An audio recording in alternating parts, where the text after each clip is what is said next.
For decades, humanity operated under the assumption that we had a rough grasp of the universe's true size.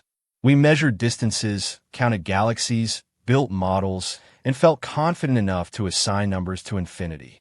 But that confidence was founded on a silent premise, that what we could see was the majority of what existed.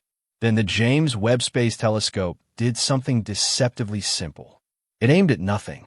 No nebulae, no stars, just darkness. And what returned was not emptiness, but overwhelming abundance. Hundreds of thousands of galaxies were hiding in a space we thought was nearly blank. In that instant, the universe didn't just grow larger. It became psychologically unmanageable. Time stopped aligning across space. Distances ceased to behave the way we thought they should. Entire regions of reality slipped permanently out of reach. Webb didn't just expand our map of the cosmos. It revealed that we reside inside a tiny, temporary bubble of knowability, surrounded by a universe that is mostly invisible, largely unreachable, and entirely indifferent to our demand for meaning. This isn't a story about numbers. It is a story about what happens when scale becomes so vast that it breaks the very way we think. When scientists chose where to aim the James Webb Space Telescope, one of their boldest decisions was also the most counterintuitive. They trained the most powerful telescope ever constructed on a region of sky that appeared almost completely empty. Previous observations by the Hubble Space Telescope had already surveyed this exact patch, a tiny area no bigger than a grain of sand held at arm's length. Hubble's famous deep field image revealed around 10,000 galaxies in that space, an astonishing figure at the time that fundamentally changed our perception of how crowded the universe is. But Webb was designed to see what Hubble could not. It could detect infrared light, the kind produced by the most distant galaxies, whose wavelengths have been stretched by the expansion of space itself. So, scientists took a gamble. They commanded Webb to stare at that same patch of sky for 250 hours, more than 10 straight days, collecting every faint photon it could find, slowly constructing an image from signals barely distinguishable from noise.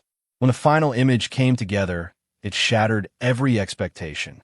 Instead of 10,000 galaxies, Webb revealed 797,942. Nearly 800,000 galaxies were lurking in what had looked like darkness. Every single one a massive system of billions of stars, each star potentially surrounded by planets, all concealed simply because we had been looking with the wrong kind of eyes. The shock wasn't just the number itself, but what it implied.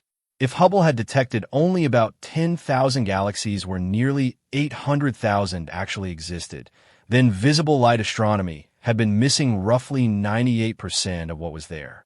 This wasn't a failure on Hubble's part. It revolutionized astronomy and reshaped our understanding of the universe. But Hubble observed primarily visible wavelengths, and most of the distant universe no longer emits visible light in a way we can detect.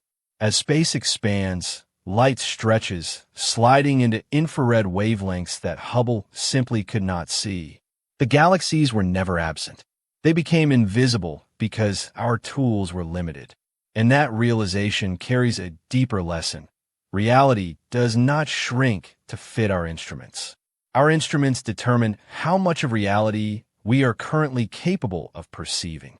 When the tools change, reality doesn't adjust gently. It explodes in complexity.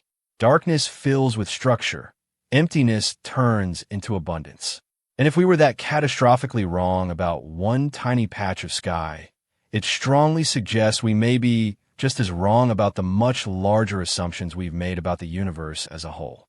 Once the realization set in that nearly 800,000 galaxies were hiding in a patch of sky once thought almost empty, the implications began to spiral far beyond a single image. Current estimates suggest that the observable universe contains somewhere between 200 billion and 2 trillion galaxies. But those numbers were built on observations that missed roughly 98% of what James Webb revealed in that one region. If that margin of error applies elsewhere, then the real number of galaxies may not be in the trillions at all, but in the tens of trillions or even 100 trillion, figures so large they stop functioning as numbers and instead become abstractions the human mind cannot hold. Each galaxy contains, on average, around 200 billion stars. Multiply that by even the lower end of these new estimates, and the result explodes into quantities with more zeros than our brains evolved to process. And each of those stars may host planets, possibly Earth-like worlds, with chemistry unfolding on stages too numerous to count. At this point, scale stops being informative and becomes destabilizing. The universe is not just large. It is large in a way that overwhelms intuition, erases proportion, and makes the very idea of how big feel meaningless. This is where the true impact of scale reveals itself, not as a scientific detail, but as an existential weight.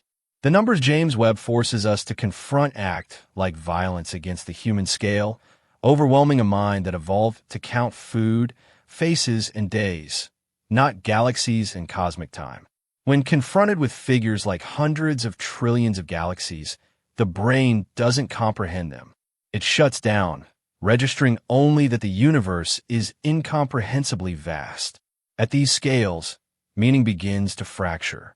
Connection across most of existence becomes impossible. You're trapped inside a tiny region surrounded by infinite things you can never reach. The realization is brutal and unavoidable. The universe is too large for your actions to propagate beyond your small planet, too vast for your presence to register on any cosmic scale. This is not metaphorical smallness, but physical, mathematical, unavoidable smallness. And yet, this confrontation does not end in despair by necessity. It demands humility. It forces the acceptance that what we perceive is always partial, always incomplete, and that the universe does not owe us comprehensibility. James Webb didn't just expand the universe outward. It pushed the human mind up against the edge of what it can emotionally process, revealing that scale itself could be a boundary no telescope can overcome. As scientists continue to analyze the flood of data coming from James Webb, something even more unsettling emerged, something far more disruptive than hidden abundance or large numbers. Webb was not just finding more galaxies. It was finding the wrong galaxies in the wrong era. Among them was a particularly troubling object, a galaxy whose light was emitted when the universe was only about 290 million years old, barely 2% of its current age. According to everything we thought we knew, this galaxy should not exist in that form. It was too massive, too bright, and too structurally organized to have formed so quickly. It contained hundreds of millions of solar masses worth of stars, all appearing to have assembled in what amounts to cosmic weeks. Our models of galaxy formation describe a slow, gradual process unfolding over hundreds of millions of years, where small, dim structures slowly merge and grow. But this galaxy skipped that script entirely.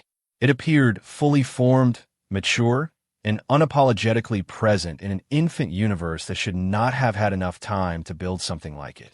The discovery forced scientists into an uncomfortable position because the problem was not a missing variable or a minor correction. The problem was that the timeline itself no longer made sense. At first, doubt dominated the response. Scientists questioned the instruments, recalibrated measurements, and assumed error was the most reasonable explanation. Data like this is dangerous because it threatens foundational assumptions, and the safest reaction is always skepticism. But the checks kept coming back clean. The signal was real. Redshifts were confirmed. Measurements were verified. And worse, it was not alone. James Webb revealed hundreds of similar galaxies, all too large, too bright, and too developed for their apparent age. One impossible object could be dismissed as an anomaly.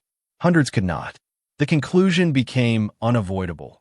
Our models of how galaxies form are fundamentally incomplete. The early universe was not calm or orderly. It was far more efficient, far more active, and far more violent than we had imagined. Structure emerged sooner. Star formation happened faster. The neat timeline we relied on was a comforting fiction. Every time James Webb looks farther back, it finds more evidence that the universe does not behave according to our expectations. This is not a failure of science, but a reminder of its nature. Understanding must be held lightly because evidence evolves. James Webb did not simply add new data points. It exposed cracks in the foundation, revealing that the story of cosmic origins is still being written, and that much of what we thought we understood was only a temporary approximation. At first glance, the logic seems simple. If the universe is about 13.8 billion years old and nothing can travel faster than light, then the farthest we should be able to see is 13.8 billion light years away. But James Webb forces us to confront the fact that this intuition is completely wrong. The actual edge of the observable universe lies roughly 46.5 billion light years away in every direction, forming a sphere nearly 93 billion light years across. The reason is not faster than light travel, but the expansion of space itself. When ancient galaxies emitted the light we see today, they were far closer to us. But during the billions of years that light spent traveling toward Earth, space continued to stretch, carrying those galaxies farther away while the light was still in transit. Think of it like running on a treadmill, moving forward while the surface beneath you pulls you backward at the same time. Light fights its way toward us, but cosmic expansion constantly increases the distance it must cross. And this expansion is not slowing down. It is accelerating, driven by dark energy, which makes up roughly 68% of everything in the universe. As space grows, more dark energy appears, fueling even more expansion in a runaway process with no natural stopping point. The result is a universe whose true size cannot be inferred from light alone, and where distance behaves in ways that directly contradict human intuition. This accelerating expansion creates a boundary that no telescope, no technology, and no amount of time can overcome: the cosmic horizon. Beyond this limit, galaxies are receding from us faster than light. Not because they're moving through space at impossible speeds, but because the space between us and them is expanding too quickly for their light to ever reach us. Any light they emit from this moment onward is permanently lost to us. Those galaxies still exist, but they are forever unobservable, locked behind a boundary that cannot be crossed. Every second, more galaxies slip past this horizon and disappear from our observable universe, never to be seen again. Imagine a future billions of years from now, where observers in the Milky Way will see only our merged galaxy with Andromeda and a handful of nearby satellites, while the rest of the universe fades into darkness. Future scientists will have no evidence of the Big Bang, no way to reconstruct cosmic history, unaware that they live in the remnants of something once vast. This is why our moment in time is unique. We live during a brief cosmic window when the universe still reveals itself. And it is also why reality feels fractured. Each observer exists inside their own observable bubble, a region defined by how far light has had time to travel. These bubbles overlap, but they are not identical. Entire civilizations could exist beyond our horizon, living full histories we will never detect, never contact, never confirm. There is no universal present, no shared cosmic now, only isolated timelines separated by expansion and distance. James Webb didn't just show us that the universe is bigger than we thought. It revealed that much of reality is permanently unreachable, and that our knowledge of the cosmos is constrained not by intelligence or curiosity, but by the fundamental structure of space and time itself. What James Webb revealed is not just that the universe is bigger than we thought, but that it is bigger in a way that permanently changes how reality works for us. We discovered that what looked like empty space was never empty, that we were only seeing a tiny fraction of what actually exists, and that our estimates of the cosmos were built on tools that filtered most of reality out. We learned that numbers can grow so large they stop being informative and start becoming destabilizing. That galaxies can exist when our theories say they should not, and that the universe does not follow the timelines we carefully constructed to make sense of it. And finally, we were forced to face the most unsettling truth of all. that we live inside a limited, temporary bubble of knowability, surrounded by vast regions of existence we will never reach, never observe, and never even know for sure are there. James Webb didn't just expand the universe outward. It revealed that reality itself is partial. There is no single, complete view of the cosmos. Every observer is trapped inside their own observable horizon, watching ancient light from a past that no longer exists. While the present of distant galaxies unfolds forever beyond reach, there is no universal now, no shared moment across space. Only overlapping fragments of time, stitched together by light that has already aged billions of years by the time arrives. The universe is not only enormous, it is fractured, and much of it is slipping away from us forever as expansion accelerates and galaxies disappear beyond the cosmic horizon. And yet, this is not a story about insignificance. Scale does not determine value. The universe may be indifferent, but consciousness is rare. As far as we can confirm, life exists on exactly one planet, in one small corner of one observable bubble, during a brief era when the universe still allows itself to be seen. That makes this moment extraordinary, not because we are central to the cosmos, but because we are witnesses to it. We are alive during the narrow window when the universe is still readable, when its history has not yet vanished beyond the horizon, and when questions can still be asked with some hope of an answer. James Webb showed us that we are smaller than we ever imagined, but also that this smallness does not erase meaning. It sharpens it. You don't get the whole universe. You get this moment, this planet, this bubble of reality, and the people inside it. And that is not nothing. That is everything you will ever have access to. So, I want to know, what does this realization do to you? Does knowing you live inside an observable bubble make you feel insignificant? Or does it make you want to take better care of the tiny corner of the universe you can actually touch? Let me know in the comments.